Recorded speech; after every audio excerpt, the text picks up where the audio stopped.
एक है, अनेक है, फिर एक है।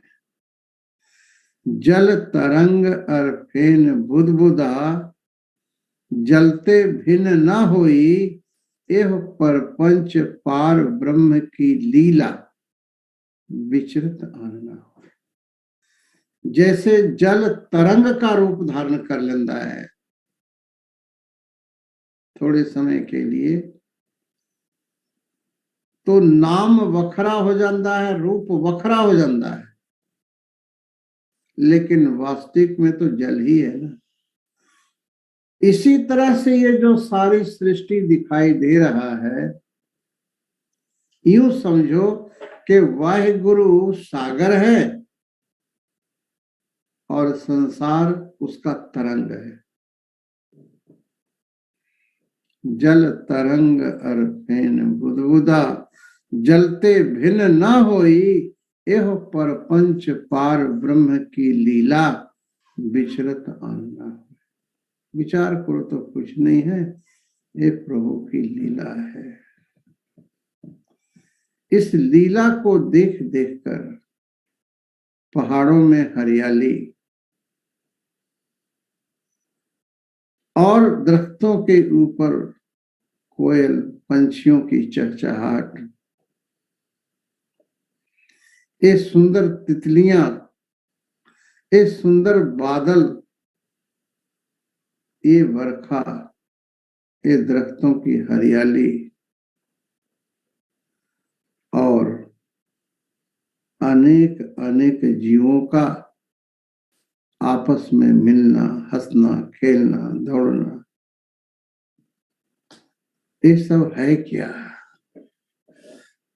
यह परपंच पार ब्रह्म की लीला। यदि इस संसार को एक लीला की तरह समझो तो आप कभी दुखी नहीं हो, कभी दुखी नहीं। इस संसार को सत मानोगे, दुखी हो। कभी किसी के साथ संयोग होता है,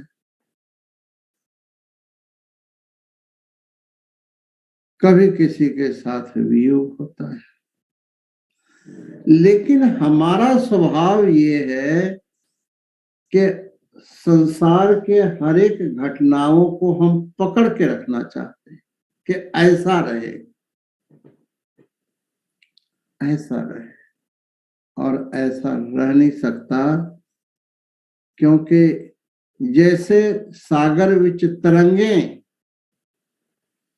बदलती रहती हैं, जल नहीं बदलता, तरंगे बदलती रहती हैं, मिटती हैं, बनती हैं, मिटती हैं, बनती हैं, अनेक अनेक रूप धारण करती हैं। ऐसे ये जो सारा संसार दिखाई दे रहा है सत्संग जी, ये वाहिगुरु का खेल है और मिनट मिनट में बदलने वाला है,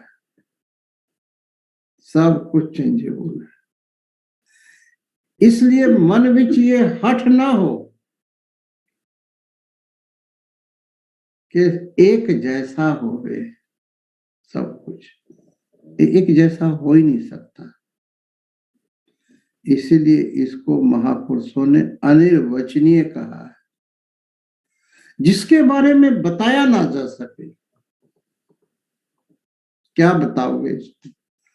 ये संसार सुबह कुछ होता है, दोपहर कुछ होता है, शाम को कुछ होता है, 24 घंटा ये बदलता रहता है।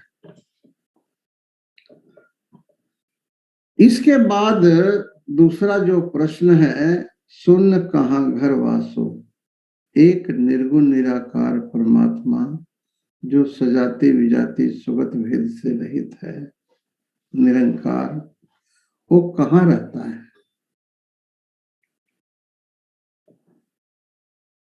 भगवान कहते ने एकांसिन स्थितो जगत के हमारे एक अंश विच माया है, अर्थात जहां पर भी माया है, जितनी माया है, वो सब के अंदर बाहर वाहिगुरु का वासा है। सुन निरंतर वास लिया, जो सुन अपुर परमात्मा है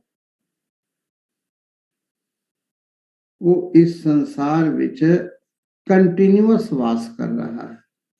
और गहराई ते जाओगे तो वाहिगुरु ही अनेक अनेक रूपों में है, उसके अलावे कुछ हो तो वो कहीं वास करे, वही है वही है वही है। गुरु महाराज का ये वचन कि सुन कहाँ घरवा, सुन जो है कहाँ रहता है। गुरु महाराज उत्तर देने ने सुन निरंतर वास लिया, वो कंटिन्यूअस बसता है, हर एक थाल से बसता है। एक देखने वाली निगाह चाहिए। दिव्यम ददाती ते चक्षु, भगवान कहते ने कि मैं तुमको वो आंख दूंगा जिससे तू देख पाएगा, और वो आंख हमें गुरु देता है। साथ संगत जी, गुरु ज्ञान रूपी आंख देकर हमें वो दृष्टि दे देता है जिससे हम जगत में परमात्मा का दर्शन करते हैं। सतगुरु जैसा नाही को, गुरु जैसा नाही को देव, गुरु के समान और कोई देव नहीं है, और कोई भी देव नहीं।